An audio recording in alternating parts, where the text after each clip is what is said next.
ಹೂವಿನ ಅಲಂಕಾರದಲ್ಲಿ ಮಾಡಿರೋ ಶಿವಲಿಂಗ, ಬೆಟ್ಟದ ಎತ್ತರದಂತೆ ಇರುವ ಶಿವಲಿಂಗ, ಗಂಗಮ್ಮನ ಟೆಂಪಲ್, ನಂದಿ ತೀರ್ಥ ಶಿವನ ದೇವಸ್ಥಾನ, ನರಸಿಂಹ ದೇವಸ್ಥಾನ, ಇವರೆಲ್ಲರ ಸನ್ನಿಧಿಯಲ್ಲಿ ನಡೆಯುವುದೇ ನಮ್ಮ ಶಿವರಾತ್ರಿ ನೆಕ್ಸ್ಟ್ ಡೇ ಆಗುವ ಜಾತ್ರೆ.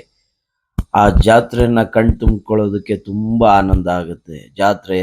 ಜಾತ್ರೆಯಲ್ಲಿ ಶಾಪಿಂಗ್ ಮಾಲ್ ಅಂತಾನೆ ಕರಿಬಹುದು ಇದನ್ನ.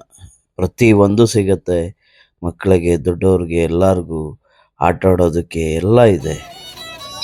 ಇಲ್ಲಿಂದ ನಮ್ಮ ಜಾತ್ರೆಯ ವೈಭವ ಸ್ಟಾರ್ಟ್.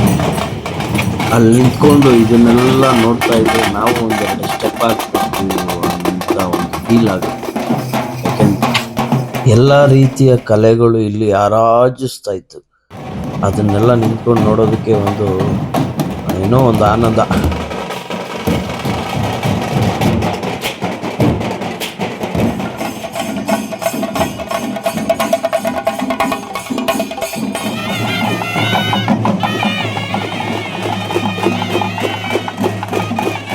ಆ ತೇರಲ್ಲಿ ಆ ತಾಯಿನ ಕರ್ಕೊಂಡು ಬರ್ತಾ ಇದ್ರೆ ನಮ್ಮ ಮನೆಗೆ ದೇವ್ರನ್ನ ಕರ್ಕೊಂಡ್ ಬರ್ತಾ ಇದೀವಿ ಅನ್ನೋ ಒಂದು ಫೀಲ್ ಕೊಡುತ್ತೆ.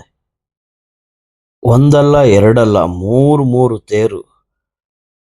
ಇದನ್ನೆಲ್ಲ ಆರ್ಗನೈಸಿಂಗ್ ಮಾಡ್ತಾ ಇರೋಂಥ ಟೀಮ್ಗೆ ತುಂಬಾ ಥ್ಯಾಂಕ್ಸ್ ಹೇಳಬೇಕು. ಸೇರಿರೋ ಜನಕ್ಕೆಲ್ಲ ಅವ್ರದೇ ರೀತಿಯಾದ ಒಂದು ಪ್ರಸಾದ ಹಂಚ್ತಾ ಇದ್ರು. ಇಲ್ಲೊಬ್ರು ಮೂಗ ಪ್ರಾಣಿನ ಮರಿಬೇಡಿ ಅಂತ ನೆನೆಸ್ತಾ ಇದ್ರು.